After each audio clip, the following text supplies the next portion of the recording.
अपनी जिंदगी में आपका भी ध्यान नहीं लग रहा, ज्यादा सोचने की वजह से बार बार आपको घबराहट होती है और आपका हृदय भी जोर जोर से धड़कता है, बार बार नेगेटिव थॉट्स आपके माइंड में आते हैं। तो इस ज्यादा सोचने वाली बीमारी से बचने के लिए और इस बीमारी को दूर करने के लिए आज हम आपको बौद्ध भिक्षु की कहानी के माध्यम से इस समस्या का हल बताएंगे। तो आज की इस कहानी को पूरा देखें ताकि आप भी इस कहानी को सुनने के बाद आपकी समस्याओं से छुटकारा पा सके। तो चलिए आज की कहानी की शुरुआत करते हैं। चीन के एक हिस्से में बहुत बड़ा मठ था जहां लगभग 500 भिक्षु रहते थे। वो सभी अपने गुरु के मार्गदर्शन में खुद को जानने का अभ्यास कर रहे थे। एक दिन एक लड़का उस मठ में शिष्य बनने के लिए आया। उसने मास्टर से कहा, मास्टर मैं खुद को जानना चाहता हूँ, मैं सच की तलाश कर रहा हूँ, मैं पता लगाना चाहता हूँ कि सच क्या है। मास्टर ने उसकी ओर देखा और कहा, अगर तुम सच जानना चाहते हो तो तुम्हें अपना पूरा जीवन दांव पर लगाना होगा। सच को जानने में तुम्हारा पूरा जीवन लग सकता है, फिर भी इस बात की गारंटी नहीं है कि तुम्हें इस जीवन काल में सच का पता लगेगा या नहीं। क्या तुम इसके लिए तैयार हो? शिष्य ने कहा, मास्टर मैं यहाँ पीछे मुड़ने के लिए नहीं आया हूँ, मैं इसके लिए तैयार हूँ। गुरु ने कहा, अगर ऐसा है तो तुम एक काम करो, इस मठ में 500 भिक्षु रहते हैं, तुम उनके लिए चावल कूटने का काम करो। बस सुबह से शाम तक चावल कूटने का ही काम करो और जब तुम थक जाओ तो सोने चले जाओ, फिर अगली सुबह उठकर चावल कूटने का ही काम शुरू कर दो। इसके अलावा कुछ और मत करना, किसी और चीज के बारे में मत सोचना, बस इस रास्ते पर चलते रहना और दोबारा मेरे पास मत आना। जरूरत पड़ने पर मैं खुद तुम्हारे पास आऊंगा। उस लड़के ने गुरु के आदेश का पालन करते हुए चावल कूटना शुरू कर दिया। उस मठ में 500 शिष्य थे। उन सभी को समय समय पर भोजन की आवश्यकता पड़ती थी, इसलिए वो बहुत जल्दी सुबह उठ जाता था और रात को देर तक चावल कूटता था। जब वह थक जाता तो उसी कमरे में सो जाता जहां वह चावल कूटता था। वह किसी से बात नहीं करता और ना ही कोई उससे बात करने के लिए उसके पास आता था। कुछ महीनों तक चावल कूटते हुए उसके मन में पुराने विचार आते रहे, लेकिन उन विचारों को कोई नया विषय नहीं मिला तो वह अपने आप ही मिट गए। धीरे धीरे उसके मन में विचार कम होने लगे। कुछ सालों के बाद तो वह अपना नाम ही भूल गया। वह हमेशा चुप रहता और विचारहीन अवस्था में बस चावल कूटता। उसने ना तो कभी ध्यान किया था और ना ही कभी किसी शास्त्र को पढ़ा था।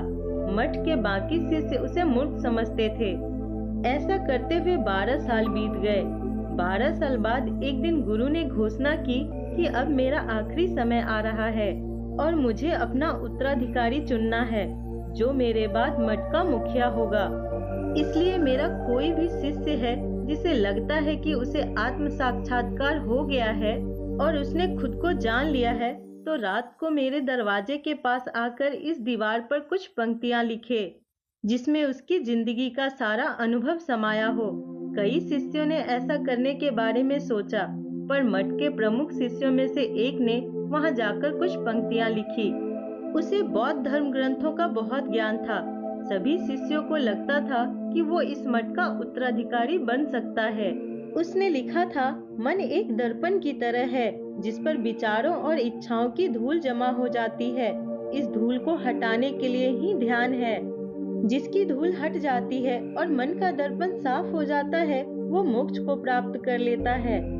अगली सुबह जब गुरु उठे और इन पंक्तियों को देखा तो कहा, किस बेवकूफ ने यह सब कचरा मेरी दीवार पर लिखा है। वो शिष्य जिसने यह लिखा था वह चुप रहा। हालांकि उसने जो पंक्तियां लिखी थी वो ज्ञान से भरी थी, लेकिन यह सब किताबी ज्ञान था। वह शिष्य बहुत चालाक था। उसने पंक्तियां लिखी पर उसने नीचे अपने हस्ताक्षर नहीं किए, क्योंकि वह स्वयं इसके बारे में निश्चित नहीं था कि ये सही है या नहीं, क्योंकि उसे आत्म साक्षात्कार नहीं हुआ था। गुरु ने पंक्तियों को खारिज कर दिया। यह देखकर सभी हैरान रह गए। यह घटना पूरे मठ में चर्चा की विषय बन गई। इस विषय पर बात करते हुए 2 शिष्य उस शिष्य के पास से गुजरे जो 12 साल पहले यहाँ आया था और दिन रात चावल कूटता रहता था।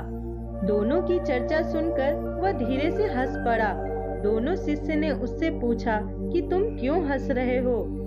उन शिष्यों की नजर में यह चावल कूटने वाला तुच्छहीन भिक्षु था। किसी ने उसे ना तो ध्यान करते हुए देखा था और ना ही कभी शास्त्र पढ़ते हुए। हर कोई उसे मूर्ख समझता था जो बस चावल को ही जानता था। उस मठ में बहुत बड़े बड़े विद्वान थे, लेकिन उस चावल कूटने वाले को किसी से कोई मतलब नहीं था। इसलिए वह दोनों शिष्य उसे मुस्कुराता हुआ देखकर चकित रह गए। उन्होंने फिर उससे पूछा, तुम क्यों हंस रहे हो? उसने जवाब दिया, मैं इसलिए हंसा क्योंकि गुरुजी सही बोल रहे हैं। यह सब पंक्तियां कचरा है, इन पंक्तियों का कोई मूल्य नहीं है। वो दोनों शिष्य चौंक गए। उन्होंने पूछा कि क्या तुम ऐसी पंक्तियां लिख सकते हो जो इससे भी बेहतर हो?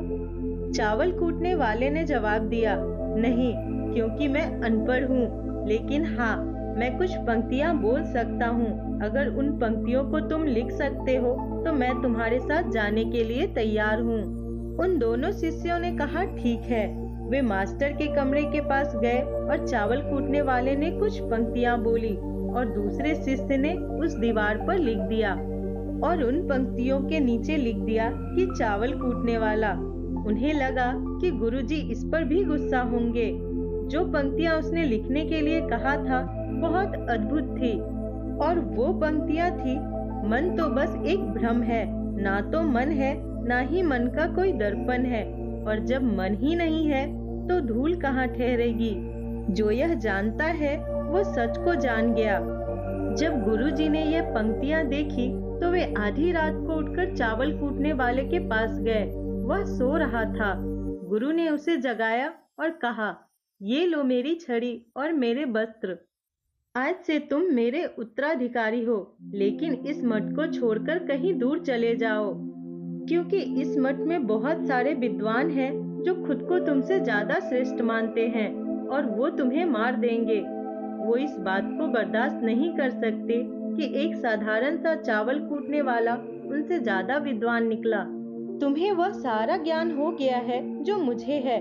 तुम्हें यह सारा ज्ञान चावल कूटते कूटते हुआ है, और मुझे पता है तुम जहाँ भी जाओगे लोग तुम्हारे पास आने लगेंगे, क्योंकि जब कोई फूल खिलता है तो उसकी महक हर जगह फैलने लगती है। उसने अपने गुरु के पैर छुए और रात को ही वहाँ से चला गया। अगर हम अपनी जिंदगी में देखें तो पाएंगे बहुत से लोग ऐसे सोचते हैं ध्यान केवल एक ही जगह बैठकर आंखें बंद कर कर ही किया जा सकता है, लेकिन हकीकत में ऐसा नहीं है। ध्यान तो चलते चलते भी किया जा सकता है, अपना कुछ काम करते हुए भी किया जा सकता है। असल में ध्यान का मतलब यह है कि आप जो कुछ भी काम कर रहे हैं उसे अपनी शिद्दत से करें कि आपको आपके शरीर का ख्याल भी न रहे।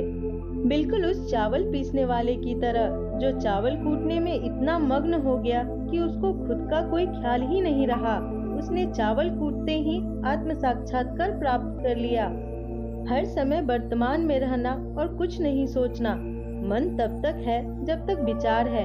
जब विचार ही नहीं रहेंगे तो मन भी गायब हो जाएगा, और जब मन ही नहीं रहेगा तभी आप अपने आप को अच्छे से जान पाओगे।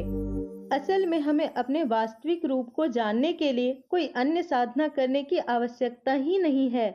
हम जो कुछ भी कर रहे बस उसमें हमें पूरी तरह खो जाने की जरूरत